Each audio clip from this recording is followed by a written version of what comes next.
우리가 5장부터 쭉 보고 있습니다. 5장에서는 7인으로 인한 그 봉한 두루마리가 나왔고요. 6장에서는 첫째 인에서 여섯째 인이 나오고요. 7장에서는 이제 오늘 우리가 볼 14만 4천이 나오고, 일곱 번째 인은 8장에 이렇게 등장합니다. 그러니까 첫 번째 인부터 일곱 번째 인까지 쭉 가는 게 아니라 여섯 번째 인까지 하고 다른 내용 나오고, 그 다음에 일곱 번째 인. 그런데 이런 구조는 요한계시록에 계속 나옵니다. 나중에 이제 일곱 나팔을 이제 천사가 부는데, 그때에도 여섯째 나팔까지 불고 다른 내용 나왔다가 일곱 번째 나팔 불고, 그리고 나팔과 나팔 사이에 또 환란이 있고, 이런 식으로 내용들이 계속 이렇게 연결되는 것을 볼 수가 있습니다. 그 구조는 이제 우리가 살펴보면 되고요. 이 내용이 중요합니다. 여러분, 6장에서는요, 이 땅 위에 임할 심각한 이 심판과 환란을 이제 우리에게 알려주었습니다. 이 심각한 심판과 환란이 임하지요. 그러니까 예수님을 믿지 않은 자들에게는 심판으로서 이 환란이 임합니다. 그런데 예수님을 믿는 자들에게도 이 환란이 임해요. 왜 임했죠? 그들이 들은 말씀, 그들이 가지고 있는 말씀과 그 말씀을 전함으로 인하여서 믿는 자들도 환란을 당하게 됩니다. 그런데 이제 7장에 가니까 인치심을 받은 14만 4천이 등장합니다. 그럼 이 7장은 우리에게 무엇을 알려주냐면, 교회와 신자를 지켜주시는 하나님의 은혜를 우리에게 알려줍니다. 이거 굉장히 중요한 내용입니다. 여러분, 14만 4천을 들으실 때에 우리 머릿속에서 생각해야 할 것은, 마지막 때에 믿는 자들이 환란을 당할 것인데, 그 환란을 당할 때에 하나님께서 믿는 자들을 버려두지 않으시고 하나님께서 돌보시고 지키시고 보호하신다라는 그 내용이 바로 요한계시록 7장 이 14만 4천을 통하여서 우리에게 알려주시는 내용입니다. 이 사실 매우 중요하죠. 여러분, 마지막 때 이제 환란, 이제 예수님 다시 오실 때가 다가오면 다가올수록 신자가 공격을 당합니다. 신자가 당하는 이 환란과 공격, 이 어려움의 본질이 무엇인가를 우리가 알아야 합니다. 물질과 육체인가? 여러분, 물질과 육체에 대한 공격이 가해지지요. 실제로 요한계시록 이제 13장 나중에 넘어가서 보면은 이제 믿는 자들이 경제 활동을 하지 못하게 되는 그런 일들이 벌어집니다. 그래서 물질, 육체, 환경, 상황적으로 고통이 이제 가해져요. 그러나 여러분, 유혹에 넘어가고 세상과 타협함으로 오히려 부하게 되는 일들도 동시에 일어납니다. 물질과 육체를 향하여서 세상이 공격하지만 좀 타협하고 믿음을 양보하면 부자되고 건강해지는 일이 세상 속에서 일어난다는 것입니다. 여러분, 세상이 공격하는 것, 마지막 때에 사단이 신자에게 퍼붓는 그 공격의 주된 대상은 우리의 물질과 육체가 아니라 믿음입니다. 믿음. 여러분, 이 사실 매우 중요합니다. 사단은 우리의 건강을 쓰러뜨리고 우리의 물질을 쓰러뜨리려고 공격하는 것이 아니라 무엇을 쓰러뜨리려고요? 믿음. 이 믿음을 쓰러뜨리려고 여러분 우리를 공격합니다. 여러분, 우리가 물질을 좀 잃어버립니다. 건강을 잃어버려요. 좀 손해를 봅니다. 그러면 어떻게 될까요? 다시 일어설 수 있습니다. 다시 일어설 수 있습니다. 그런데 여러분, 우리가 믿음을 잃어버리면 어떻게 될까요? 그때는 모든 걸 다 잃어버리게 됩니다. 믿음이 있으면 물질을 잃어버리고 건강을 잃어버려도 믿음 안에서 다시 회복됩니다. 그 안에 담겨있는 하나님의 뜻을 깨닫기 때문이죠. 그러나 모든 것을 가졌음에도 불구하고 믿음을 잃어버리게 되면 영원히 하나님을 떠나게 됩니다. 모든 것을 다 잃어버리게 돼요. 여러분, 이 마지막 때에 세상, 사단의 공격은 믿음을 무너뜨리는 데에 있습니다. 예수님을 믿는 믿음을 포기하게 하고 이 믿음의 내용이 잘못되도록 우리를 이끌어가는 것이죠. 유혹과 핍박으로 우리의 믿음을 포기하게 만들고 거짓 복음으로 우리의 믿음이 잘못된 방향으로 가도록 이렇게 우리의 믿음을 이렇게 왜곡시켜 간다는 것입니다. 그래서 여러분, 우리가 정말로 지켜야 할 것, 그리고 하나님께서 우리에게 부어주시는 그 은혜의 본질은 믿음을 지켜주시는 하나님이시다라는 사실을 우리는 기억해야 합니다. 여러분, 이게 정말 중요합니다. 하나님은 우리의 믿음을 지켜주십니다. 이제 뭐 시간상 제가 이제 성경을 다 찾아보지 않겠지만요, 성경 곳곳에서 바울이 그리스도인들과 신자들 위해서 기도합니다. 그 팀 켈러라는 이제 미국의 유명한 목사님이 있으세요. 그분이 쓰신 기도라는 책이 있습니다. 그 책에 보면은 뭐라고 되어 있냐면, 바울이 교회를 위하여 기도할 때에 상황과 환경을 하나님께서 고쳐주시기를 기도하지 않았다. 다만 바울은 하나님께서 교회와 성도들의 믿음을 지켜주시기를 위하여 기도하였다. 이렇게 정리합니다. 그러니까 아주 중요한 관점입니다. 빌립보서 4장 7절, 디모데후서 1장 12절에서 14절, 그리고 베드로전서 5장 9절을 보시면 바울도 베드로도 성도들의 믿음을 하나님께서 지켜주시기를 위하여 간절히 기도합니다. 여러분, 이것이 또한 우리의 기도의 제목이 되어야 합니다. 여러분, 우리가 믿음을 잃어버리면 모든 것을 다 잃어버립니다. 그러나 우리에게 믿음이 견고히 서 있으면 다른 것들을 잃어버려도 우리가 다시 일어설 힘을 얻고 결코 쓰러지지 않게 됩니다. 이 믿음을 지켜주시기를 계속 기도하시고 함께 기도하시는 저 여러분 되시기를 바랍니다. 그리고 이 믿음을 지켜주시는 하나님이 바로 요한계시록 7장에 나타난다라는 것이죠. 자, 1절에 보시면요, 이 일 후에 내가 내 천사가 땅 네 모퉁이에 선 것을 보니 땅의 사방의 바람을 붙잡아 바람으로 하여금 땅에나 바다에나 각종 나무에 불지 못하게 하였다. 이렇게 기록이 되어 있죠. 여러분, 여기서 나오는 이 네 모퉁이는 온 땅, 온 세계를 가리킵니다. 그리고 이 사방의 바람이 있죠. 이 사방의 바람은 온 세계의 힘, 온 세계의 공격을 가리킵니다. 그러니까 마지막 때가 되면 어떤 일이 벌어지는 거예요? 온 땅, 온 세계에서 공격해 온다라는 겁니다. 누구를요? 신자를, 믿는 자를. 왜요? 무엇을 뺏으려고요? 믿음을 뺏으려고. 여러분, 어떻습니까? 그런 거 좀 느껴지시나요? 여러분, 다 듣고 계시죠?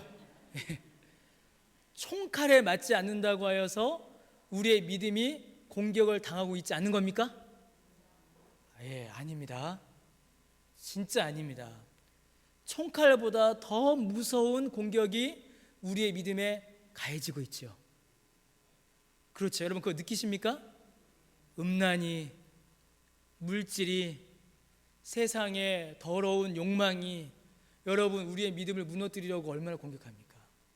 온 땅, 온 천지에서 대중문화, 경제, 정치, 군사, 사람 모든 것을 동원하여서 우리의 믿음을 무너뜨리려고 합니다.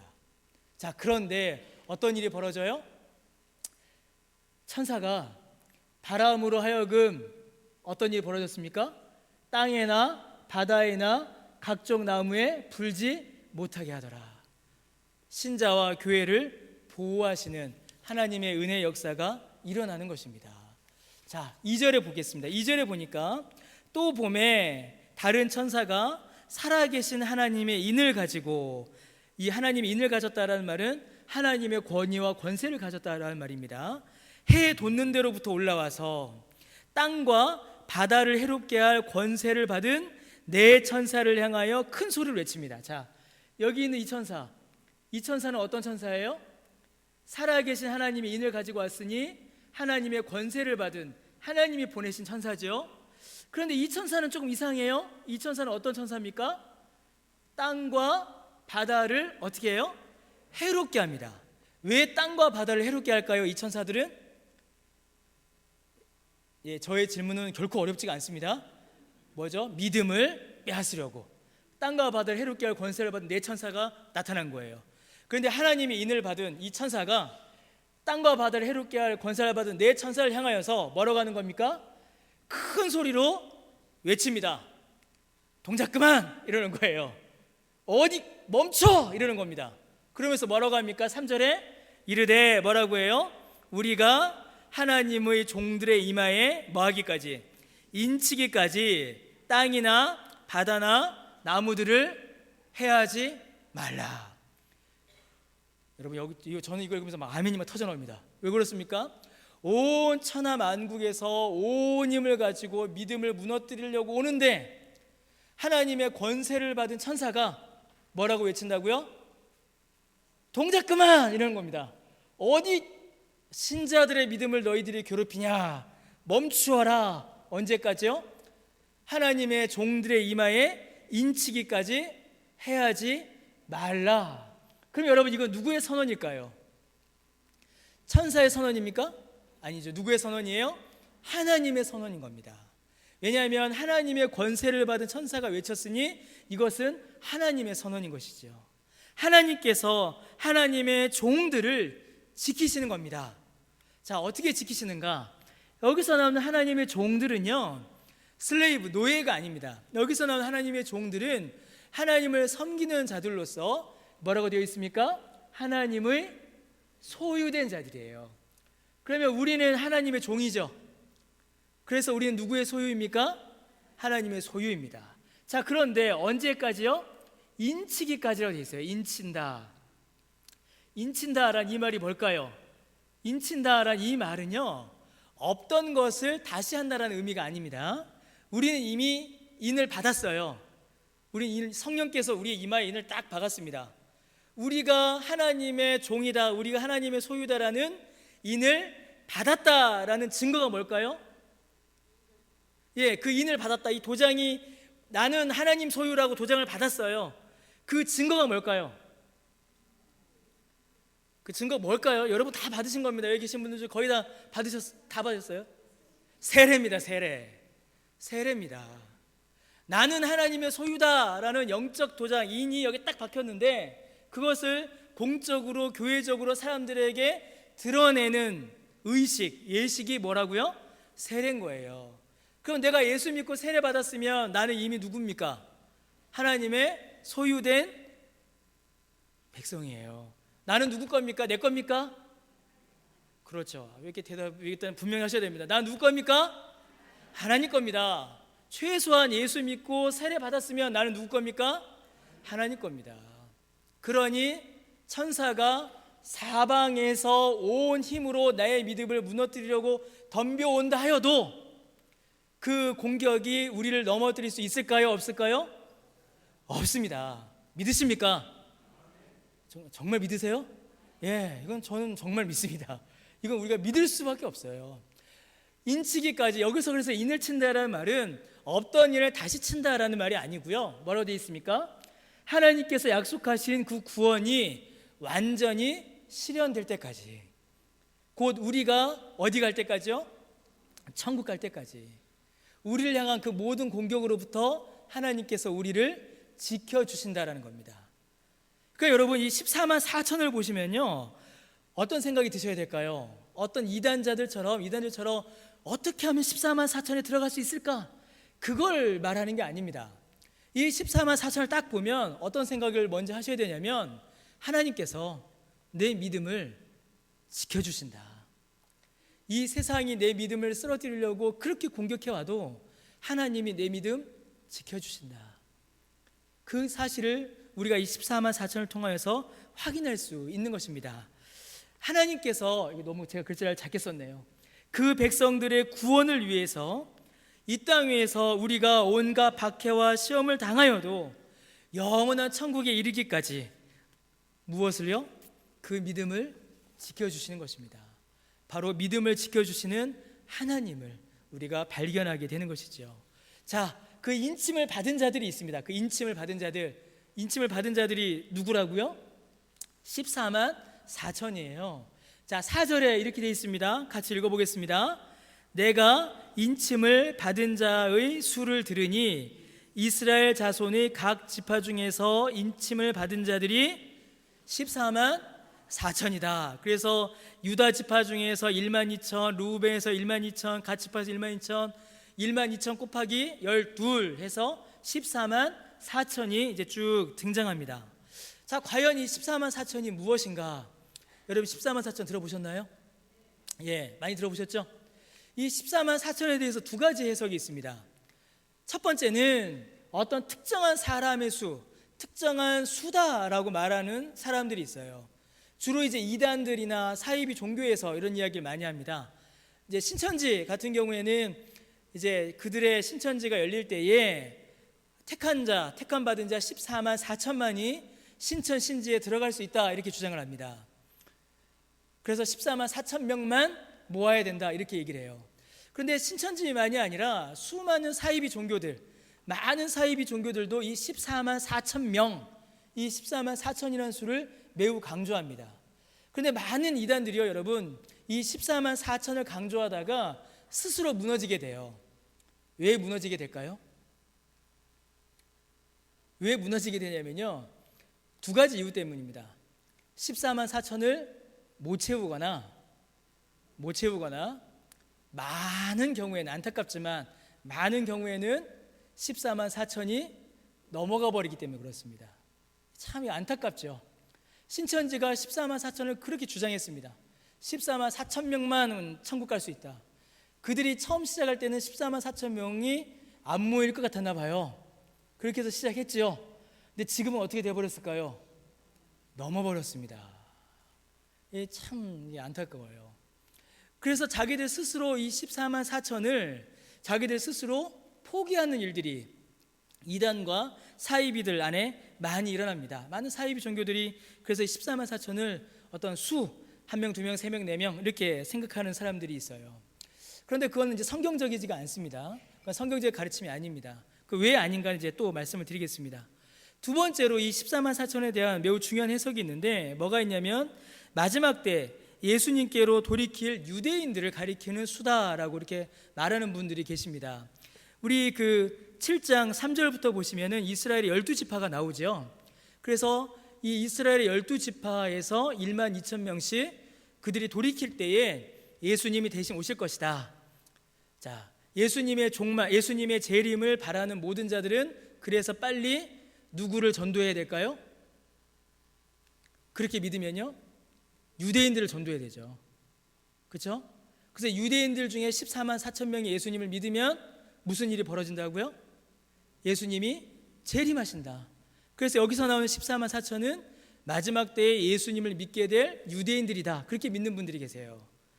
여러분, 이걸 뭐라고 하냐면 세대주의라고 합니다. 그걸 가리켜서. 그런데 그것 역시도 성경의 가르침과는 다릅니다. 성경에서 어긋난 주장이에요. 여러분, 현대 이스라엘 유대인들은 특별한 존재일까요? 여러분 어떻게 생각하십니까? 지금 이스라엘, 저 중동에 있는 이스라엘은 여러분 특별한 나라, 특별한 존재, 특별한 민족일까요? 여러분, 유대인들의 특별함이 있어요, 없어요? 유대인들의 특별함이 있었죠. 언제 있었습니까? 바울도 그러지 않습니까? 유대인들의 특별함이 있었습니다. 그들이 언약을 먼저 받았고 구약 성경도 먼저 받았고 우리보다 예수님도 먼저 받고 우리보다 신약 성경도 먼저 받은 사람들이 누구예요? 유대인입니까? 이방인입니까? 점점 헷갈리기 시작하시죠? 신약 성경은 여러분 거의 다 누구한테 쓴 거죠? 사도들이? 그렇죠, 이방인들에게 쓴 겁니다. 거의 다 신약 성경은. 서신서들은 전부 다 이방인 출신 그리스도인들에게 사도들이 쓴 거예요. 그러니까 구약의 율법들은 유대인들이 먼저 받았지만 신약으로 넘어오면서부터 그 계시의 특별함, 계시의 그 하나님의 말씀을 받는 일들은 이방인들에게로 쫙 확장돼 버립니다. 그래서 여러분, 신약 시대에 넘어오면서부터 그리고 지금에 이르기까지 현대 이스라엘, 지금 저 이스라엘 국가와 유대인들은 여러분 특별한 존재가 아니에요. 특별한 존재가 아닙니다. 에베소서, 갈라디아서를 보십시오. 에베소서와 갈라디아서를 보시면, 특별히 에베소서를 보시면 유대인이나 이방인이나 모두 하나입니까? 둘입니까? 하나다라고 말해요. 우리 오늘 오전 설교에 성전에 이렇게 벽이 있었죠. 에베소서에 보면 뭐라고 되어 있습니까? 이 모든 벽을 주께서 허무셨다라고 되어 있어요. 이 벽을 다 허무셨고 주 안에서 하나가 되게 하셨습니다. 어떻게 하나가 되게 하셨을까요? 유대인이나 이방인이나 로마인이나 헬라인이나 한국 사람이나 모두 다 예수 믿어야 구원받을 사람이다 라고 만드셨습니다. 그러니 모두가 다 똑같은 사람들인 것이죠. 그래서 유대인들에게만 어떤 특별한 영적 지위를 주는 이러한 사상, 이러한 믿음은 여러분 성경적이지 않습니다. 성경에서 벗어난 거예요. 그러면 14만 4천이 뭐냐 도대체? 여러분 14만 4천은 상징수입니다. 아주 중요한 상징수예요. 특별히 여러분 5절 말씀에 보시면요, 요한계시록 7장 5절에 보시면 누가 가장 먼저 등장하죠? 누가 먼저 등장합니까? 유다 지파가 가장 먼저 등장해요. 원래 첫째는 누굽니까? 르우벤이죠. 자, 창세기 49장에 보면 야곱이 죽으면서 이제 유언을 남깁니다. 유언을 남기는데 르우벤, 시므온, 레위, 유다, 그렇게 순서대로 유언을 남겨요. 그런데 요한계시록 7장 5절을 보니까 가장 먼저 누가 먼저 등장해요? 유다가 먼저 등장합니다. 유다가 우선순위를 받게 된 거예요. 그러니까 이스라엘의 계보가 지금 뒤집어져 버립니다. 바뀌어요. 왜 바뀌는가? 창세기 49장 8절에서 12절에 보시면은 야곱이 유다에게 이렇게 유언을 합니다. 그런데 이 유언을 보시면 유다를 가리켜서 너는 너의 형제의 찬송이 될 것이다. 너의 손이 원수의 목을 잡을 것이다. 네 아버지 아들들, 형제들이 너에게 절할 것이다. 그러면서 9절에 보니까 뭐라고 되어 있습니까? 너는 사자다. 10절에 같이 한번 읽어보겠습니다. 규가 유다를 떠나지 아니하며 통치자의 지팡이가 그 발 사이에서 떠나지 아니하기를 실로가 오시기까지 이르리니 그에게 모든 백성이 복종하리로다. 유다에 뭐가 떠나지 않아요? 규가 떠나지 아니하고 유다에 뭐가 또 떠나지 않습니까? 통치자의 지팡이가 떠나지 않아요. 규, 통치자의 지팡이, 이게 뭘까요? 왕권입니다. 왕권. 왕이란 얘기예요. 유다 지파가 이스라엘의 왕이 될 것이다 라는 예언입니다. 그럼 어떤 일이 벌어지나요? 다윗이 유다 지파의 왕이 되죠. 유다 지파 출신이죠. 그리고 예수님이 어느 지파 출신이세요? 유다 지파 출신이세요. 그래서 여러분 이 14만 4천을 이야기할 때 유다 지파가 가장 먼저 나오는 것은 유다 지파를 통하여서 이루어질 왕권, 곧 예수님께서 이루실 그 나라와 그 백성을 가리키는 겁니다. 그럼 여러분 14만 4천이 뭘까요? 나오죠? 예수님을 믿어서 구원을 받은 모든 교회와 신자를 가리키는 겁니다. 14만 4천 명이 아니라 14만 4천입니다. 달라요, 개념이. 그냥 14만 4천이에요. 그럼 여러분 14만 4천은 어디에 있을까요? 예, 14만 4천 어디 있습니까? 예, 여기 있지 않습니까? 여기 있지 않습니까? 14만 4천 어디 있어요? 여러분 옆에 계시잖아요. 여러분 옆에, 여러분 앞에, 뒤에, 여러분 앞에 뒤에 계신 분들, 여기에 있는 분들이 다 뭐라고요? 14만 4천입니다. 우리가 14만 4천이에요. 예수님을 믿어서 구원을 받은 모든 교회와 신자가 14만 4천입니다. 그래서 14만 4천은 어떤 특별한 사람들, 어떤 특별한 민족, 어떤 특별한 사람들을 가리키는 명칭이 아니라 구원받은 교회와 신자의 이름입니다. 이름. 우리의 이름이, 우리 강변교회의 이름이 뭐라고요? 14만 4천인 겁니다. 12지파, 구약에 12지파가 있었고 신약에 12제자가 있었습니다. 그리고 완전수가 곱해져서 14만 4천이 된 거죠. 여러분 요한계시록은요 14만 4천에 대해서 강조하는 게 있습니다. 먼저는 14만 4천이 무슨 일을 하는가를 강조합니다. 자, 9절과 10절 같이 읽어보겠습니다. 자, 시작.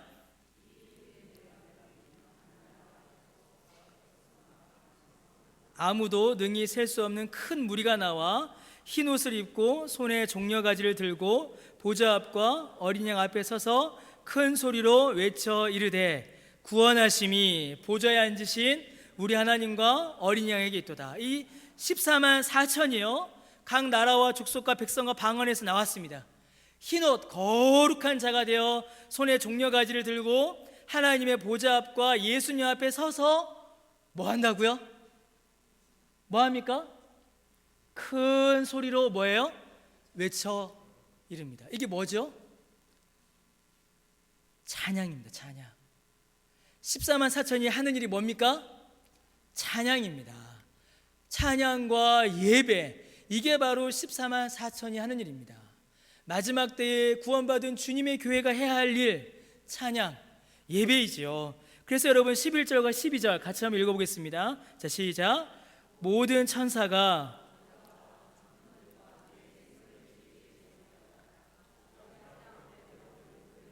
하나님께 경배하여 이르되 아멘. 찬송과 영광과 지혜와 감사와 존귀와 권능과 힘이 우리 하나님께 세세토록 있을지어다. 아멘 하더라. 여러분 이게 무슨 말일까요? 자, 14만 4천이 큰 소리로 외쳐서 찬양을 시작했습니다. 그러니까 어떤 일이 벌어져요? 갑자기 모든 천사와 보좌와 천국에 있었던 장로들과 내생물의 주위에 서 있던 모든 것들이 뭐 합니까? 하나님께 경배합니다.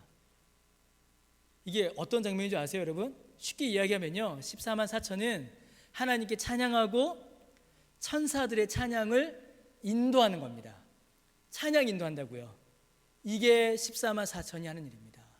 하나님께 경배와 영광을 올려드리고 그 경배와 영광을 따라 천사들이, 하늘에 있는 모든 장로들이 하나님께 영광 올려드리는 이 영광스러운 예배, 이 영광스러운 찬양이 바로 14만 4천이 하는 일입니다. 그래서 여러분, 우리는 천국 가면 다 뭐 할까요? 찬양 인도자 되는 겁니다. 찬양 인도자. 우리 장로님 아침에 성가대 지휘하시듯이 우리 천국 가면 우리가 찬양하고 우리가 천사들의 찬양을 인도하여 함께 하나님께 영광을 올려드리는 겁니다. 그러니 천사도 흠모하는 직분을 주께서 우리에게 주신 겁니다. 이게 얼마나 영광스럽습니까? 영광스러우시죠? 저는 잠깐 시간이 좀 있어서 이 요한계시록 보면요, 원래 제가 설교 때 이렇게 목소리도 좀 높여지고 이렇게 하잖아요. 저는 지금 정말로 이걸 막 억누르면서 합니다. 정말 꾹꾹 억누르면서요, 얼마나 이게 영광스럽고 아름답고 귀한지 모르겠어요. 천국에서 이걸 할 생각을 하면은 막 가슴이 뜁니다. 뭐 저만 해도 상관없습니다. 자, 14만 4천인이 하는 일은 찬양과 예배다. 그럼 14만 4천은 어디서 오는가? 여기에 관심을 가져요. 자, 13절과 14절 한번 읽어보겠습니다. 장로 중 하나가 응답하여 나에게 이르되 누구며 또 어디서 왔느냐?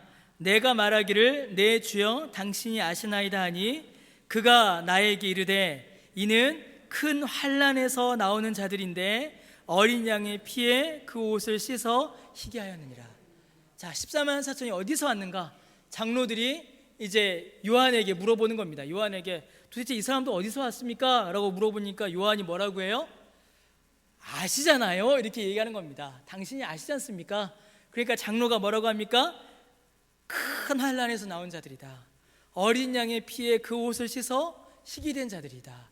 여러분, 이게 무엇을 말하는 거예요? 이 14만 4천은 환난의 때에 믿음을 지킨 자들입니다. 그리고 예수님의 보혈로 말미암아 죄 씻음을 받은 정결한 자들인 것이죠. 그래서 여러분, 우리가 이 땅에서 믿음을 지키면, 그 이 땅에서 환난을 이겨내면 우리가 천국에 가면 뭐로 부름받는 겁니까? 14만 4천으로 우리가 천국에 가는 겁니다. 이만희를 따라서 14만 4천이 되는 게 아닙니다. 어떤 교주를 따라가서 14만 4천이 되는 게 아니고, 어떤 코스를 밟아서 14만 4천이 되는 게 아니고, 어떤 민족만 14만 4천이 되는 게 아닙니다. 믿음을 지켜내고 예수 그리스도의 보혈로 말미암아 죄 씻음을 받은 저와 여러분이 14만 4천입니다. 그리고 우리가 하나님께 찬양과 경배와 영광을 올려드리게 되는 것이죠. 자, 그러면 천국 가면은 이런 복을 받아요? 그러면 이 땅에서는 아무 복도 받지 못하느냐? 이 땅에서도 우리가 복을 받습니다. 14만 4천이 받는 복이 있어요. 천국에서도 받고 이 땅에서도 받습니다. 한번 읽어보겠습니다. 자, 시작. 그러므로 그들이 하나님의 보좌 앞에 있고 또 그의 성전에서 밤낮 하나님을 섬김에 보좌에 앉으신 이가 그들 위에 장막을 치시리니 그들이 다시는 줄이지도 아니하며 목마르지도 아니하고 해나 아무 뜨거운 기운에 상하지도 아니하리니 이는 보좌 가운데에 계신 어린 양이 그들의 목자가 되사 생명수 샘으로 인도하시고 하나님께서 그들의 눈에서 모든 눈물을 씻어 주실 것임이라. 아멘. 여러분, 이 말씀은 이제 제가 저 개인적으로 장례 때 이제 여러분 이미 이제 많이 들어서 이제 아시죠? 제가 장례 때 주로 이제 시편, 요한계시록을 설교하는데 제가 장례 때 꼭 이제 시편 23편 아니면 요한계시록 7장 이 말씀 둘 중에 하나를 꼭 합니다. 근데 이 말씀은 제가 장례 때 많이 설교하는 말씀입니다. 천국에 가면 믿음을 지켜서 하나님께 경배와 영광을 올려드리는 14만 4천이 하나님 나라에 가면 여러분 이 복을 받는 겁니다. 영원한 하나님의 집, 하나님의 장막에 들어갑니다. 이 땅에 무너질 집, 이 땅에 쓰러질 집, 그게 아니라 영원한 하나님의 집에 들어가서 모든 고통을 벗고 영원한 생명을 누리며 그 눈에서 눈물을 씻겨주시는 영원하고 완전한 위로, 그 영광을 여러분 우리가 받게 되는 것이죠. 여러분 이게 14만 4천이 받는 복입니다. 여러분 세상 어디에서 이런 복을 우리가 받을 수가 있겠습니까? 영원한 하나님의 그 아름다운 집에서 안식과 영생과 위로와 영광을 주께서 우리에게 약속해 주셨고 우리에게 주시는 것입니다. 그럼 여러분 이건 천국의 소망이죠. 이 천국의 소망이 지금 우리에게 뭐가 될까요? 위로가 되는 겁니다. 지금 우리에게 믿음의 내용이 되는 것이며 소망의 약속이 되는 것이죠. 이걸 의지하여서 우리가 이 힘으로 살아가게 되는 것입니다. 여러분 14만 4천은 참으로 우리에게 귀한 의미를 줍니다. 믿음을 지키기 어려운 이때에, 참으로 믿음으로 살아가기 어려운 이때에 그 믿음을 지켜주시는 하나님의 은혜를 일단 우리가 발견하게 됩니다. 그리고 그 하나님의 은혜 가운데 거하여서 이 땅을 살아가고 저 천국의 영원한 영광을 바라며 나아가는 저와 여러분, 우리 교회의 아름답고 영광스러운 이름이 바로 14만 4천인 것입니다. 저와 여러분이 14만 4천입니다. 그 은혜와 또 그 믿음 가운데 늘 거하시는 저와 여러분 되시기를 주님의 이름으로 간절히 축원합니다. 우리 함께 찬송하겠습니다. 우리